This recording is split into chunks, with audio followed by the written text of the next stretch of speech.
우리 주님의 부활의 기쁨과 소망과 능력이 오늘 이 예배 자리에 함께하고 계신 모든 분들에게 같이 하시기를 빕니다. 모래밭 속에서는 꽃이나 식물이 제대로 자랄 수가 없는 이유는 모래는 생명의 가장 필수 요소인 그 물을 온전히 머금지 못하기 때문입니다. 모래는 아무리 물을 뿌려줘도 다 흘러내려 버리기 때문에 금방 말라버리고 맙니다. 그래서 생명을 담지 못하고 품지 못하는 모래 사막은 언제나 황폐와 죽음의 상징입니다.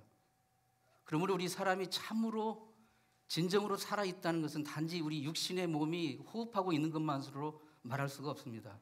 우리의 심령 속에, 우리의 마음 속에 진정한 생명, 참 진리자 진정한 생명 되신 예수 그리스도를 품고 있지 못하다면 그 인생은 바로 메마른 모래사막과 전혀 다를 바가 없기 때문입니다. 자, 안식구 첫날, 즉 주일, 이른 새벽에 예수님이 십자가에 못 박혀 돌아가신 지 사흘 만에 예수님의 시신에 향품을 발라드리기 위해서 예수님의 무덤을 찾았던 막달라 마리아와 다른 마리아는 이제 가서 보니까 무덤면이 열려 있었습니다. 그리고 그 속에 있어야 할 예수님의 시신이 사라진 것을 보고 소스라치게 놀랍니다. 그리고 그들은 이제 즉각 그 제자들이 있는 곳으로 달려가서 제자들을 향해 외칩니다. 누군가 우리 주님의 몸을 가져갔어요. 어디에 뒀는지 알 수가 없어요. 예수님의 시신이 무덤에서 사라졌다는 것은 예수님께서 생전에 그토록 제자들에게 말씀하신 대로 죽음을 깨뜨리고 부활하신 것을 의미했습니다. 그러나 막상 막달라 마리아의 이 이야기를, 부활의 소식을 들은 제자들의 반응이 나오는데 누가복음 24장 11절에는 제자들의 반응을 이렇게 전하고 있습니다. 사도들은 저희 말이 허탄한 듯 되어 믿지 아니하나. 인류 역사상 가장 놀라운 소식, 가장 복된 소식인 예수님 부활하셨다는 그 소식을 들었는데 그들은 허탄한 듯 보여 믿지 아니했다고 그랬어요. 주님의 부활을 깨닫고 기뻐한 게 아니라 오히려 그녀의 말을 허탄하게 여겼다. 허탄이라는 말은 한자인데요, 속빌허, 거짓말 탄, 그런 뜻입니다. 그러니까 속빈 거짓말, 그게 허탄이에요. 속빈 거짓말, 알맹이 없는 허황된 말이라는 뜻이에요. 예수님이 지금 예수님의 시신이 무덤에서 사라졌고 예수님 부활하셨다는 것이 거짓말이라고 제자들이 생각하는 거예요. 허황되다고, 허탄하다고. 주님께서 생전에 그토록 귀가 닳도록 강조하셨던 부활에 대해서 그들은 지금 모래밭이에요. 그 주님의 말씀을 티끌만큼도 품지 못하고 다 그냥 흘러내버린 거예요. 주님의 말씀을 다른 사람을 통해서 간접적으로 들은 것도 아니고 주님으로부터 직접 들었고 그 부활의 이야기를 그리고 수없이 들었어요. 그런데 그 말씀을 그들은 메마른 모래밭이었기 때문에 다 흘러내버리고 만 것이에요. 생명을 담고 있지 못한 겁니다. 오늘 저와 여러분의 마음은 어떤가요? 예수 그리스도의 생명의 말씀, 생명의 진리의 말씀을 담고 있는 옥토 좋은 밭입니까? 아니면 그 진리의 말씀을 품지 못하고 그냥 내버려 버리는 메마른 모래밭입니까? 우리의 마음을 한번 생각해 보세요.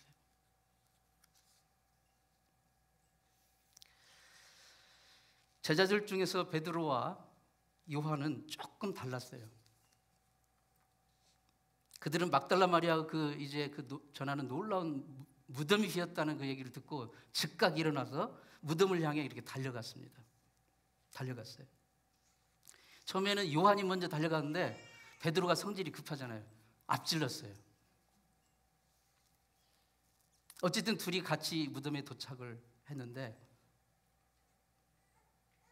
사실 여부를 확인하기 위해서 도대체 이 막달라 마리아 말에 이 정말 허탄한 말인지 어쩐지 확인하기 위해서 가봐서 과연 무덤은 비어 있었고 예수님의 시신이 보이지 않고 다만 예수님의 시신을 쌌던 세마포와 그리고 그 머리를 쌌던 수건이 따로따로 이렇게 개켜져 있었던 것을 봅니다.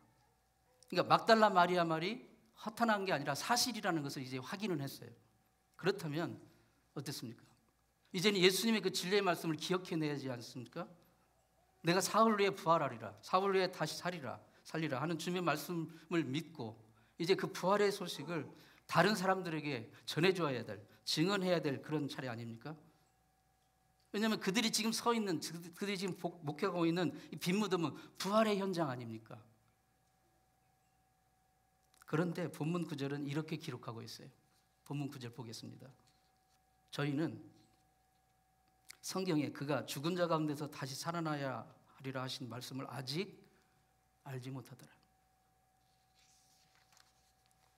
알지 못했다는 것은 깨닫지 못했다는 것입니다.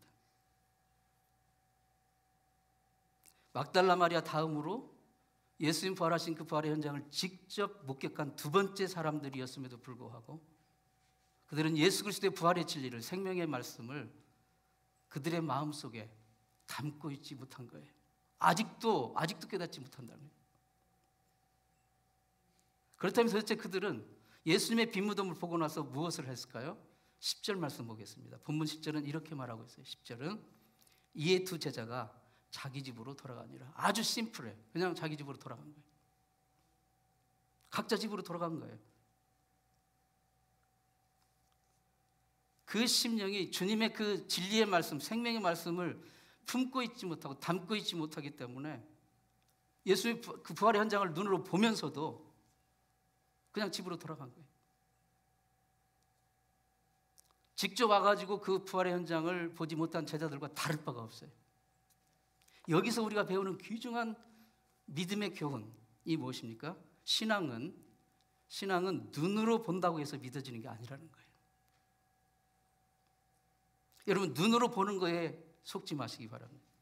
오히려 사도 바울은 로마서 10장 17절에 믿음은 보는 게 아니라 들음에서 나고 들음은 그리스도의 말씀으로 말미암느니라고 말씀하죠.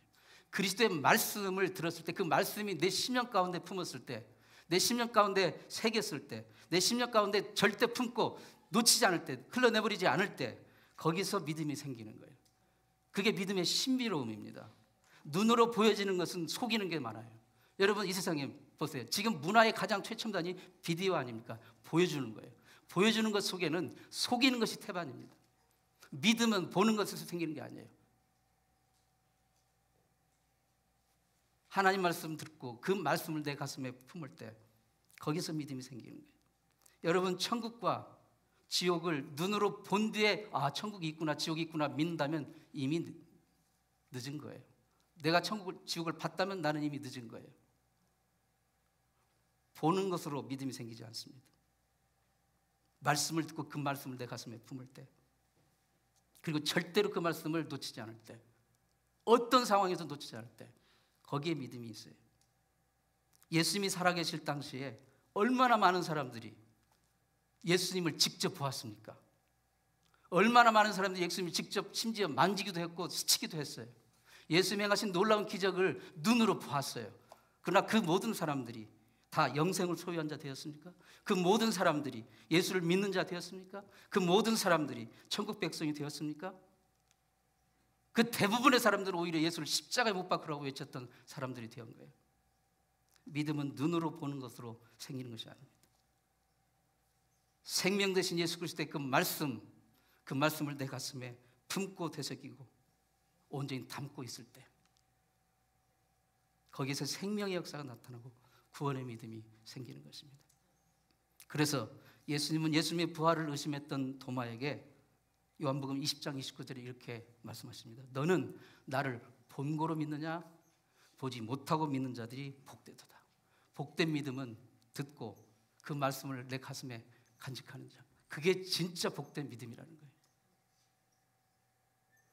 그런데 본문 11절에 성경 헬라어 원문을 보면요, 우리 한글 개역 성경에는 없는 그러나라는 그 접속사로 시작을 하고 있어요. 지금 저기에 가로를 치고 그러나인데 한글 개역 성경에는 그러나가 빠져 있어요. 나오지 않고 그냥 마리아는 무덤 밖에 서서 울고 있다 이렇게 돼 있어요. 근데 대부분의 영어 번역 성경과 그리고 한글 현대어 성경은 이 본문에 충실해서 그러나라는 그 접속사를 넣고 있어요. 이 그러나라는 접속사가 문장 구조에서 무슨 용도로 쓰여집니까? 그러나를 기준으로 앞에 있는 문장 상황과 그러나 뒤에 나온 문장 상황이 상반될 때 그러나를 쓰잖아요. 앞에는 이런 상황인데 그런데 반대로 이제는 이런 상황이다는 거예요.